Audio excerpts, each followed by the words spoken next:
School పిల్లలకి 3000 మందికి every day nutrition curry తయారు చేసి పంపిస్తానండి గవర్నమెంట్ స్కూల్లో.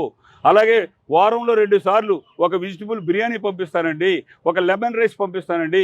3000 మందికి పేదోడికి రూపాయికి నేను భోజనం పెడతానండి.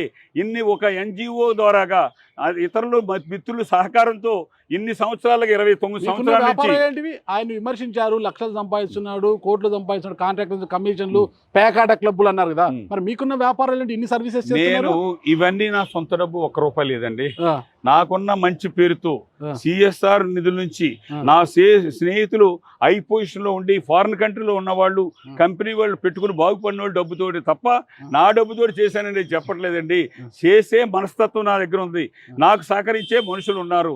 నేను ఆ మనుషులు ఉన్నప్పుడు గవర్నమెంట్ ఆఫ్ ఇండియా నుంచి కానీ పాండిచ్చేరి ప్రభుత్వం నుంచి కానీ ₹1 కూడా ట్రస్ట్కి తీసుకోకుండా నేను నడుపుతున్నానండి. ఈ ఆనంలో ఈ ఉన్న ఓల్డేజ్ హోమ్ ఇండియాలోనే బెస్ట్ ఓల్డేజ్ హోమ్ అని చెప్పేసి అవార్డు తీసుకున్నదండి. ఆర్ఫన్స్ హోమ్ ఇండియాలో నేను ప్రెసిడెంట్ అవార్డునండి. నాకు 142 నేను చేసిన సేవలకి వివిధ సంస్థలు అవ్వచ్చు, గవర్నమెంట్ ఆఫ్ ఇండియా అవ్వచ్చు, ఇతర దేశాలు అవ్వచ్చు, నాకు 142 అవార్డులు ఇచ్చి నా సర్వీస్కి రివార్డ్స్ ఇచ్చిన ఈ మనుషులండి. నాకు అతనికి కంపేర్ చేసినట్టే